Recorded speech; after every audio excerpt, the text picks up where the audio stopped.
Hello दोस्तों। आज हम फिर से स्टार्ट करने जा रहे हैं कक्षा 10 के भौतिक विज्ञान का मानव नेत्र एवं रंग बिरंगा संसार के बारे में। मैंने पहले पार्ट में आपको मानव नेत्र के जो भी फंक्शन थे, उनके जो भी कार्य थे, उन सब के बारे में मैंने बता दिया था। उनके जो भी कार्य थे वो सब के बारे में आज हम पढ़ेंगे। उसके जो और भी जो पार्ट बच चुके थे, जैसे यहाँ पे हमारा सेलियरी पेशियाँ, retina, optic nerve, blind spot, yellow spot और एकोमोडेशन के बारे में आज इनके हम बारे में देख लेते हैं ये क्या होता है। तो चलिए स्टार्ट करते हैं मानव नेत्र के बारे में। तो उससे पहले हम आपको एक फिर से रिव्यू दे देते हैं जो हमने पिछली कक्षा में आपको बता दिया था, जो भी पढ़ा दिया था उसके बारे में।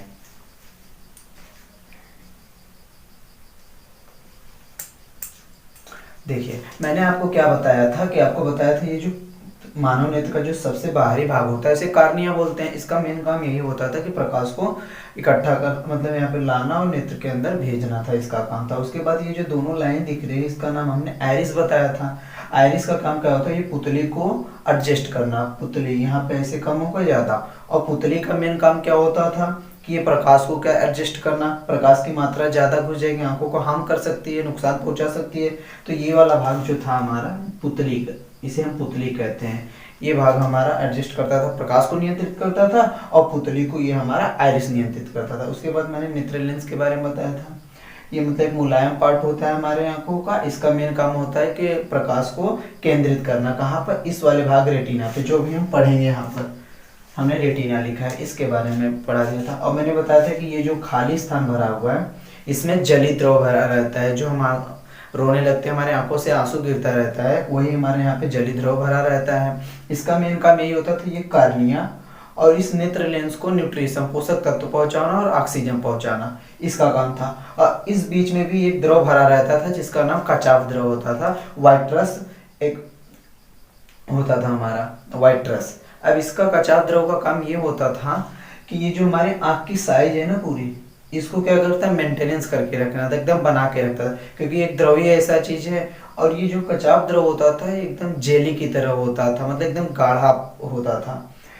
ये हमारे यहाँ पे यहाँ प्रेशर, यहाँ प्रेशर, यहाँ प्रेशर, सभी भागों में प्रेशर उतने लगा तो आंखें जैसी हैं वैसी रहेगी। अब यहाँ पे प्रेशर कम लगाएगा तो ये भाग पिचक सकता था, पिचक जाता तो यहाँ पे उभट जाता, तो आंखें हमारी खराब हो जाती, कहीं यहाँ पे बाहर निकल जाती, ऐसे निकल जाती, जिससे हम डर सकते थे। तो ये हो गया हमारा। अब आगे हम पढ़ लेते हैं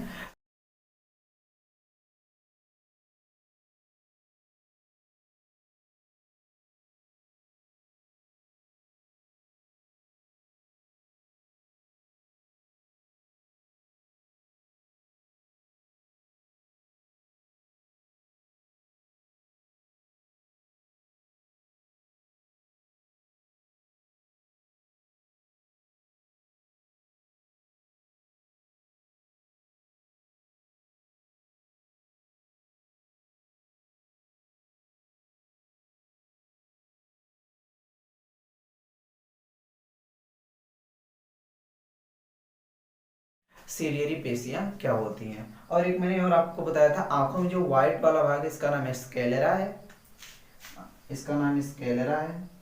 और इसे जो ढक कर रखता है उसका नाम क्या था, कॉन्जक्टिवा था। कॉन्जक्टिवा हमारे आंखों पर, मतलब कि नेत्र कवच के नाम से भी उसे जाना जाता है। वो बाहरी चीजों से, तत्वों से, वातावरण से, जो भी है सभी चीजों से हमारी रक्षा करता है। कौन? कॉन्जक्टिवा। तो ये बात हो गई हमारा। अब हम आगे पढ़ लेते हैं सीलियरी मसल्स के बारे में, पश्चमाभी पेशियां। अब आंखों में क्या होता है, तो आप ये जो देख रहे हैं ये वाला सफेद वाला भाग, इसी को हम सीलियरी पेशियां कहते हैं। सीलियरी पेशियां क्या होता है, ये हमारे नेत्र लेंस को, देखिए नेत्र लेंस को इसे पकड़ के रखा है ना, ये नेत्र लेंस को जकड़ कर रखता है। अब जकड़ कर क्यों इसलिए रखता है, क्योंकि हमें पता है कि जो हमारा उत्तल लेंस होता था, किससे भी प्रतिबिंब बनता था, उनके फोकस, मतलब कि जो फोकस होती थी उनकी एकदम डिसाइड होती थी कि फोकस यहाँ पर है तो यहीं पर रहेंगे। जैसे दूसरा फोकस, यहाँ पे हमारा पहला फोकस होता था, ये डिसाइड होती थी, ये बदलती नहीं थी। तो हमारा प्रतिबिंब अब क्या होता था, कब कल को प्रतिबिंब यहाँ बनता था, कभी यहाँ प्रतिबिंब बनता था, कभी यहाँ बनता था, कभी यहाँ प्रतिबिंब बनता था। इस तरह के हमारे प्रतिबिंब बनते थे। लेकिन यहाँ पर क्या है कि फोकस हमारा रेटिना केवल यही रहता है, रेटिना हमारा यही रहता, तो प्रतिबिंब भी हमारा यही बनेगा। अब यही बनने के लिए क्या होता है, वो वस्तु कभी यहाँ पर होगी, कभी यहाँ होगी, कभी यहाँ, कितने भी दूरी पे वस्तु हो सकते हैं। अब उन्हें क्या करते हैं, एकत्रित करने का काम करेगा। अब एकत्रित तभी तो कर सकता है जब इनके फोकस क्या हमेशा यहाँ पे एक्सचेंज करती हूँ, मतलब यहाँ पे एग्जिट करती हूँ, यहाँ पर मिले। हर बार ये मतलब प्रतिबिंब बदलने की वजह से, दो वस्तु के दूर होने की वजह से, जैसे ये मान लेते हमें पहले से ही पता है कि हमारा उत्तल लेंस की भांति काम करता है। उत्तल लेंस की भांति काम करते हैं, ये प्रकाश जो भी आएगा समांतर आएगा उसे क्या कर देगा, ये फोकस पे मिला देगा। लेकिन अब हर प्रकाश तो समांतर आ नहीं सकती, क्योंकि समांतर तभी प्रकाश आती है जब ये हमारी वस्तु अनंत पर होती है। अब अनंत पे नहीं, अब कोई वस्तु हमारी हो सकती है कि वो यहाँ पर रहे, यहाँ पर कोई वस्तु रहेगी तो उसका कुछ यहाँ भाग निकलेगा, कुछ ये भाग निकलेगा। अब ये आएगा, इसे क्या करेगा, अब इसकी मैंने आपको बताया था लेंस की एक क्षमता होती है, जितना ज्यादा मोटा रहेगा। उत्तल लेंस का क्या काम है, उत्तल लेंस प्रकाश को एक तरफ इकट्ठा करने का। अब ये पतला होगा तो ये इकट्ठा नहीं कर पाएगा, ये काफी बहुत दूर जाके यहाँ पर एक ऐसे कुछ करके मिलाएगा, यहाँ पर ऐसे इतना दूर हो जाएगा। उसी अगर यही लेंस हमारी ज्यादा मोटी हुई, इस तरह की हुई, तो ये वाला आप ऐसा भेजो चाहे ऐसा भेजो, ये यहीं पर मिला देगा। तो ये लेंस की क्षमता पर डिपेंड करता है कि अगर उसकी क्षमता मतलब ज्यादा होती है तो ज्यादा, मतलब कि उत्तल लेंस है इसकी क्षमता ज्यादा हुई तो बहुत ही कम दूरी पर प्रकाश को मिला देगा, और ये कम हुई पतली हुई तो ये दूर पर जाके मिलाएंगे। तो यही हमारा काम होता है, सिलियरी पेशियां का काम होता है कि नेत्र लेंस के फोकस दूरी को एडजस्ट करता है, फोकस लेंथ को। अब देखिए कैसे एडजस्ट करता है। अब ये क्या होता है, ये जो हमारी सिलियरी पेशियां हैं अगर ये टाइट हो जाती हैं तो नेत्र गोलक क्या हो जाता है, ये नेत्र लेंस थोड़ा हमारा ये पतला हो जाता है इस तरह से। हमें पता है कि ये पतला होगा तो ये इसका कुछ भाग बढ़ जाएगा, इसका भाग बढ़ेगा तो ये वक्रता त्रिज्या बढ़ जाएगी, इसे वक्रता त्रिज्या बोलते हैं। और वक्रता त्रिज्या बढ़ी तो फोकस दूरी भी बढ़ जाती है, पतला। लेकिन यदि अगर यही सिलियरी पेशियां थोड़ा कम हो जाए, मतलब एकदम सिकुड़ जाए, सिकुड़ जाएंगे तो ये जो हमारा लेंस है थोड़ा ये इस तरह से मोटा हो जाएगा। अब मोटा हो जाएगा तो हमारा क्या हो जाएगा, मोटा हो जाएगा तो हम मान लेते हैं तो फोकस दूरी हमारी क्या हो जाएगी, घट जाएगी। यहाँ से यहाँ तक कि ये वक्रता त्रिज्या हो गया, ये फोकस दूरी हमारी क्या हो जाएगी, घट जाएगी। तो हमारा सिलियरी पेशिया क्या करता है, लेंस के फोकस दूरी को घटाने और बढ़ाने का काम करता है। इस सिलियरी पेशिया का मेन काम होता है, इसीलिए घटाता बढ़ाता है ताकि कैसा भी प्रतिबिंब हो वो उठा के उसे रेटिना पे बना दे। अभी आगे हम रेटिना के बारे में पढ़ लेते हैं। सिलियरी पेशिया का काम हो गया हमारा, ये नेत्र को जकड़ कर रखती है। इसका मेन काम होता है कि जो भी हमारे लेंस है उसमें के फोकस लेंथ, फोकस दूरी को घटाने और बढ़ाने का काम करता है। ये हो गया हमारा, जिससे हम पश्चमाभि पेशियां भी कहते हैं ये नाम से। अब आगे आते हैं रेटिना। रेटिना को हिंदी में दृष्टि पटल के नाम से जानते हैं। अब रेटिना कहाँ होता है, रेटिना को आप देख रहे होंगे, ये वाला जो भाग है इसी भाग को हम पूरा रेटिना कहते हैं, यहाँ से यहाँ तक के भाग को, इस भाग को हम रेटिना कहते हैं। ये पूरा हमारा रेटिना ही है, रेटिना। अब रेटिना का काम क्या होता है कि ये आने वाले प्रकाश से जो भी माने होता है ये प्रतिबिंब बनाता है अपने ऊपर। ये हमारे नेत्र गोलक के लिए पर्दे का काम करता है। आपको भी पता है अगर किसी भी वस्तु का वास्तविक प्रतिबिंब देखना है तो उसे हम पर्दे पर ले सकते हैं, तो पर्दे पर लेना पड़ेगा। तो यही हमारे नेत्र गोलक के लिए पर्दे का काम करता है। इसका मेन काम यही होता है कि प्रतिबिंब को अपने पर बनाए, इसका मेन काम यही होता है। ये नेत्र गोलक के लिए पर्दे का काम करेगा। और इनकी दो कोशिका होती है, एक जिसे हम रॉड सेल बोलते हैं जिसे छड़ कोशिका होती है, एक कोन सेल होता है जिसे शंकु कोशिका कहते हैं इसकी। और ये दृष्टि पटल जो रेटिना है ये प्रकाश की सुग्राहिता होती है, ये प्रकाश को तुरंत समझ जाती है, ये आ रही है जा रही है, क्या कर रही है, मोटा है चौड़ा है तगड़ा है, उनके बारे में जान लेता है कौन, रेटिना। एक रॉड सेल हो गया, कौन सेल। अब देखिए कौन सेल का काम यही होता है शंकु कि कोई चीज लाल है, पीला है, हरा है, नीला है, इनके बारे में पता लगाना किसका काम है, कौन सेल। जो किसका पार्ट है, रेटिना का काम है कि मतलब ये रंगों का पता लगाता है हमारा शंकु कोशिका। दूसरा रॉड सेल है, ये हमारे प्रकाश की तीव्रता को पहचानता है। अब तीव्रता का मतलब आपको पता है, कल को लाइट एकदम कम हुई तो हमें आंखें थोड़ा बड़ा करके देखना पड़ता है वो चीज़ों को, तब भी हम ऑब्जर्व करते हैं, अच्छा हाँ यहाँ इतना है इतना नहीं है, ये चीज़ें हैं वो चीज़ नहीं है, फिर भी देखना। और लाइट एकदम ज़्यादा है तब भी हम देख लेते हैं, लाइट कम है तब भी देख लेते हैं। तो ये हमारे प्रकाश जो रॉड सेल है, रॉड मतलब रॉड की तरह होगा इस तरह से, इसी का नाम, इसीलिए इसका नाम पड़ गया रॉड सेल। जो क्या करता है कि प्रकाश की तीव्रता को मतलब बताता है कितना प्रकाश ज्यादा है कम है, उसके अनुसार वो चीजों को व्यवस्थित करके देख पाता है, बताता है हमारा। और ये कौन सेल का यही काम है कि प्रकाश मतलब कि कोई भी चीजें नीली, हरी, पीली, लाल किस तरह के, वो हमें बताता है। और ये दोनों किसके पार्ट हैं, रेटिना का। रेटिना का मेन काम क्या है, नेत्रगोलक के लिए पर्दे का काम करना, और ये प्रकाश की सुग्राहिता होती है। ये हो गया हमारा रेटिना, सिलियरी फेसिया, रेटिना खत्म। अब हम पढ़ते हैं ऑप्टिक नर्व। ऑप्टिक नर्व को हम हिंदी में तंत्रिका तंत्र कहते हैं। आप यहाँ देख रहे होंगे, ये कुछ भाग है हमारा तंत्रिका तंत्र। ये नेत्र गोलक का सबसे लास्ट वाला भाग होता है तंत्रिका। सबसे लास्ट वाला भाग रेटिना भी होता है, नेत्र गोलक का सबसे लास्ट वाला भाग रेटिना भी होता है। हमारे नेत्र गोलक में सबसे लास्ट भाग में निकला हुआ मतलब ऐसा तंत्र होता है जो हमारे सीधे मस्तिष्क के एक भाग तक पहुंचता है, मस्तिष्क तक एक भाग तक पहुंचा। इसका मेन काम यही होता है, जो भी प्रकाश आ रही है, जो भी मतलब प्रतिबिंब रेटिना पे बन रहा है, उनके संवेदनाओं द्वारा, संवेदना मतलब होता है उन्हें पहचान कर हाँ ये है, वह प्रकाश सिग्नल को मस्तिष्क तक भेजता है। कौन, तंत्रिका तंत्र। तंत्रिका तंत्र हमारे रेटिना पे बनने वाले प्रतिबिंब को, संवेदनाओं को मस्तिष्क के एक भाग तक पहुंचाने का काम करता है। कौन, हमारी तंत्रिका तंत्र। अब उसके बाद आ जाते हैं हम ब्लाइंड स्पॉट के बारे में बात करते हैं, अंध बिंदु के बारे में। अंध बिंदु हमारा कहाँ होता है, यही जो हमारी तंत्रिका है, तंत्र निकली हुई है, यहीं पर एक हमारा अंध बिंदु होता है, जहां पर जो भी प्रकाश किसी वस्तु से आती है, जहां इस पर कोई भी प्रकाश नहीं पड़ता, इसीलिए इसका प्रकाश न पड़ने की वजह से अंधेरा हो जाएगा, इसीलिए इसका नाम अंध बिंदु पड़ा है। और इसीलिए इस पे प्रतिबिंब भी नहीं बनता, अंध बिंदु पे इस पे प्रतिबिंब भी नहीं होता। जो जहां तंत्रिका तंत्र काफी ज्यादा मात्रा में इकट्ठे होते हैं, जिनकी डेंसिटी ज्यादा, जिनकी तीव्रता जहां तंत्रिका तंत्र की ज्यादा होती है, मतलब ये जो तंत्रिका तंत्र है जहां ज्यादा होंगे वहीं भाग पे ये पाया जाता है। कौन, अंध बिंदु। ये वर्णक नहीं होता, मतलब इसमें पिगमेंट नहीं होता, ये मतलब कलर का पहचान नहीं कर, मतलब इसका कोई कलर नहीं होता है, इसीलिए इसे अंध बिंदु के नाम से जाना जाता है। उसके बाद हम आते हैं येलो स्पॉट। येलो स्पॉट से पता चल रहा है कि येलो मतलब ये पीला होगा, जिसे पीत बिंदु कहा जाता है। पीत बिंदु क्या है, ये जो नेत्र लेंस है, नेत्र लेंस का मुख्य अक्ष, मुख्य अक्ष क्या होता है, मुख्य अक्ष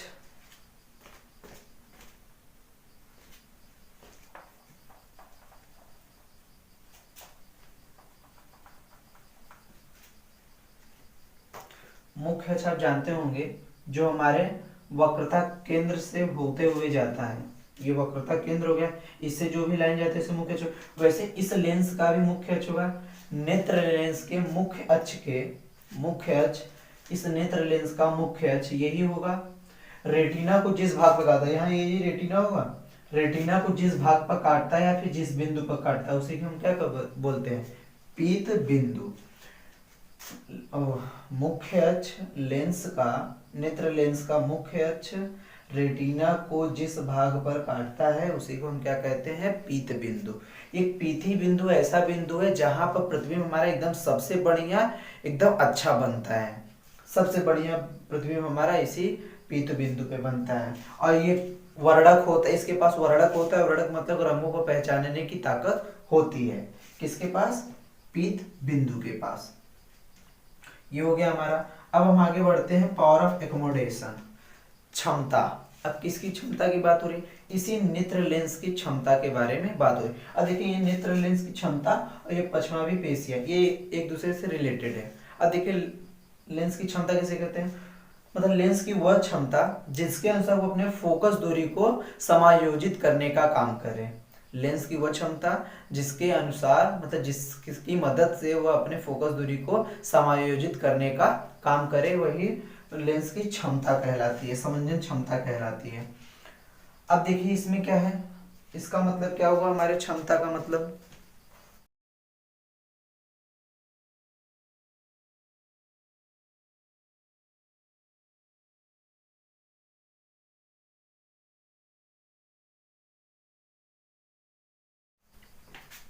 मैंने आपको पहले भी बताया था कि लेंस लेंस यदि मोटा होगा, मतलब जो भी है हमारा उत्तल लेंस है, क्योंकि ये उत्तल लेंस की तरह काम करता है, इसके लिए मैं उत्तल लेंस के बारे में बता रहा हूँ आपको। एक लेंस ये हो गया, एक लेंस ये हो गया, ये हो गया। अब हमें पता है ये लेंस की मोटाई ज्यादा है, मोटाई ज्यादा है मतलब इस लेंस की क्षमता ज्यादा है, लेंस की क्षमता ज्यादा होता है। और उत्तल लेंस का काम ही होता है कि आने वाले प्रकाश को एक तरफ इकट्ठा कर दे, उत्तल लेंस का काम होता है कि आने वाले प्रकाश को इकट्ठा कर दे।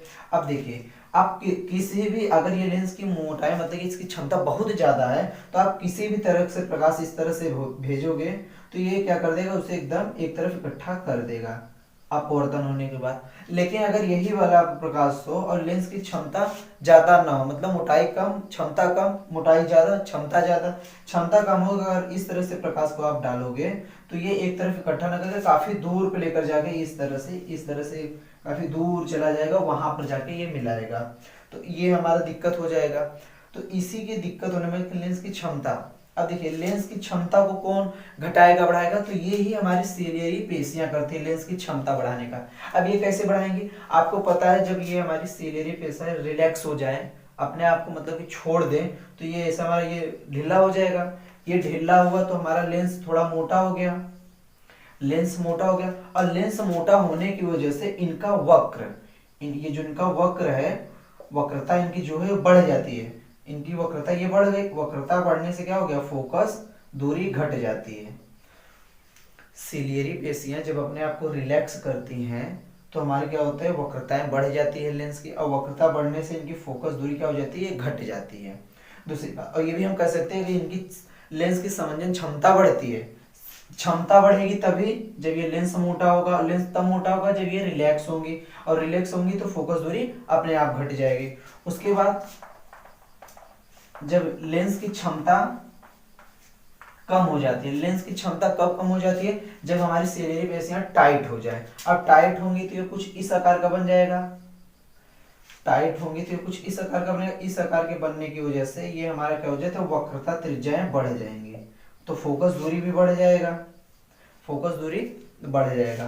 क्यों बढ़ेगा, क्योंकि लेंस की क्षमता घटी, क्षमता घटी तो लेंस पतला हुआ, लेंस पतला हुआ तो उसका वक्रता बढ़ गया, सॉरी इनकी जो वक्रता है वो घट गई, और इसमें वक्रता बढ़ेगी तो फोकस दूरी घटेगी, इसमें वक्रता घटेगी तो फोकस दूरी बढ़ेगी। क्योंकि वक्रता घटने से, वक्रता का मतलब वो कितना घूम गया है, तो ये ज्यादा घूम गया है, ये कम घूमा, इसलिए इसकी वक्रता कम, फोकस दूरी ज्यादा, इसकी वक्रता ज्यादा हो गई, इसलिए फोकस दूरी कम।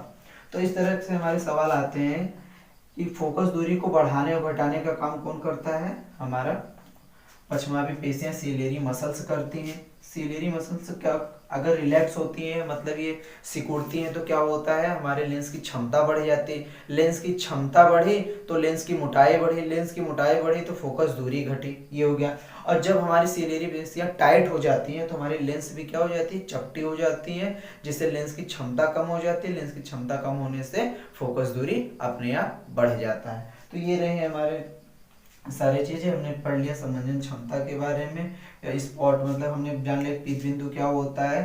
पीत बिंदु होता है जो हमारे मुख्य अक्ष, ये नेत्र लेंस को मतलब नेत्र लेंस के मुख्य अक्ष, इस नेत्र लेंस का मुख्य अक्ष होगा ये, रेटिना को जिस भाग पे काटता है उसे पीत बिंदु कहते हैं।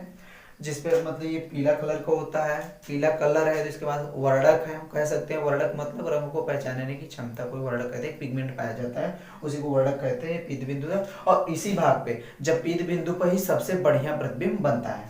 और हमने क्या पढ़ा था, ऑप्टिक नर्व, तंत्रिका तंत्र। तंत्रिका तंत्र हमारे नेत्र के सबसे पीछे वाले भाग में होता है, जिसमें जो तंत्र हमारे सर जो भी प्रकाश बन रहा होता है, प्रकाश आए और हमारे रेटिना पे जो भी प्रतिबिंब बनना, उसकी संवेदनाओं को हमारे मस्तिष्क तक पहुंचाने का काम करता है, ये तंत्रिका तंत्र। अंत बिंदु हमने पढ़ लिया, जहाँ पे तंत्रिका तंत्र बहुत ज्यादा है, इकट्ठी होती है, उनकी डेंसिटी ज्यादा होती है, तीव्रता ज्यादा होती है, ये बिंदु वहीं पर पाया जाता है।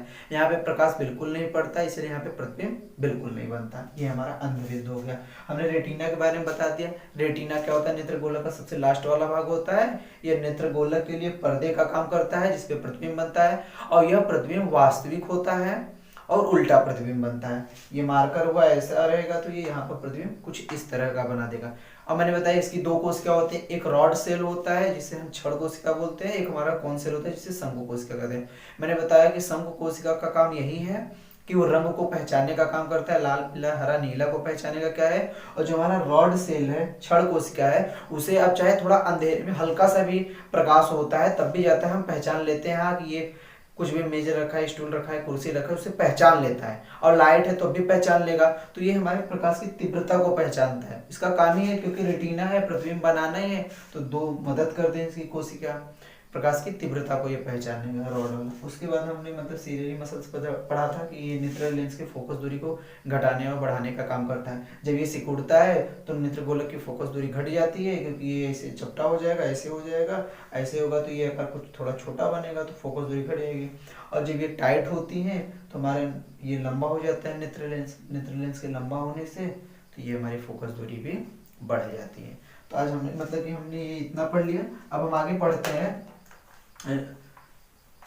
नियरेस्ट मतलब पॉइंट और फर्देस्ट पॉइंट, मतलब कि निकट बिंदु और दूर बिंदु के बारे में हम अध्ययन करते हैं।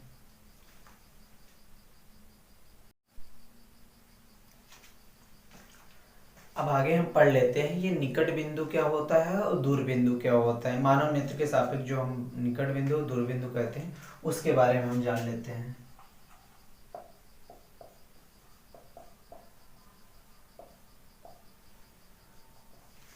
अब देखिए दूर बिंदु क्या होता है। हमारे यहाँ मतलब कि जो सबसे अधिकतम दूरी पे हो, मतलब इतनी अधिक दूरी पे रख दिया जाए ताकि उसके बाद हम ना देख पाए, मतलब मानव नेत्र का मतलब वह अधिकतम दूरी जहां पर हम अपनी आंखों से किसी भी वस्तु को एकदम अच्छे से देख पाए। जैसे मैं कह देता हूँ कि मेरे आंखें मतलब कि ये मतलब ये पूरी दुनिया है मान लेते हैं। अब मैं यहाँ पर खड़ा हूँ, ठीक है। अब यहाँ से मैं ये यही मेरी अधिकतम दूरी है, ये मेरे लिए अधिकतम दूरी है कि आप इस यही मेरी अधिकतम दूरी है जहां तक मैं वस्तु को देख लेता हूँ। अब इसके बाद आप कहीं पर भी कुछ रखते हो तो मैं उसे सुस्पष्ट नहीं देख पाता। तो इसे ही कहते हैं कि मतलब कि वह अधिकतम दूरी जहां पर किसी हम वस्तु को एकदम सुस्पष्ट देख सकें, वही बिंदु क्या कहलाता है, दूर बिंदु कहलाता है। और सामान्य आंखों के लिए, सामान्यतः मनुष्य की आंखों के लिए ये अधिकतम बिंदु अनंत का माना जाता है, क्योंकि अब अनंत पे वस्तु पर भी रखा जाए तभी भी हम देख लेंगे, ऐसा माना जाता है दूर बिंदु। और एक आता है हमारा निकट बिंदु। निकट बिंदु, अब निकट बिंदु का क्या मतलब है, निकट मतलब पास, कि मतलब कि वह सबसे न्यूनतम दूरी जहां पर हम किसी मतलब अपने आंखों को बिना तनाव दिए हुए वह न्यूनतम दूरी, जैसे ऐसे इतना पास ऐसे रखेंगे तो ये हमारा न्यूनतम दूरी, हमारे आंखों से न्यूनतम दूरी जहां किसी भी वस्तु को अपने आंखों को तनाव दिए बिना एकदम अच्छी तरह से देख लें, वही हमारा न्यूनतम बिंदु कहलाता है। एक मतलब कि स्पष्ट आंख मतलब कि शुद्ध आंख मतलब कि अच्छे आंखों का न्यूनतम दूरी हमारा कितना होता है, 25 सेंटीमीटर होता है। एक हमारी सामान्य आंख है, मतलब आप 25 सेंटीमीटर की इतनी दूरी पे रखते हो तो आप एकदम बहुत अच्छे से देख लोगे। अगर इसे और करीब में लाते रहोगे तो हमारी आंखों पे जोर देना होगा, ऐसे ऐसे देखने को, थोड़ा धीरे धीरे एकदम पास आते साथ हमें धुंधला दिखाई देने होगा। दूर बिंदु क्या है, एकदम अधिक दूरी पे रख लो, अगर जहां तक मतलब दूर रखते जाएंगे एक लास्ट पॉइंट ऐसा है जहां हम एकदम अच्छी तरह से देख लेंगे, उसके बाद और ज्यादा दूर रखें तो हम अच्छे से नहीं देख पाएंगे, तो वही अधिकतम बिंदु हमारी क्या कहलाएगी, दूर बिंदु कहलाएगी। और एक सामान्य आंखों के लिए दूर बिंदु हमारे लिए क्या होता है, अनंत होता है। एक सामान्य अगर यदि मनुष्य की आंख मतलब कि देखा जाए सामान्य तौर पे अनंत होता है दूर बिंदु, और निकट बिंदु की 25 सेंटीमीटर तक आप एकदम अच्छे से देख लेते हो। अब हम अगली क्लास में पढ़ेंगे कि जो भी हमारे आंखों में दोष होता है, निकट दृष्टि दोष, हमें पास की चीजें दिखती हैं, कभी कल दूर की नहीं दिखती, कभी दूर और पास की एकदम नहीं दिखती, कुछ धुंधला दिखाई देता है, तो इन सब के बारे में हम नेक्स्ट वीडियो में पढ़ेंगे। ठीक है, अब आज के लिए इतना ही। Okay, bye.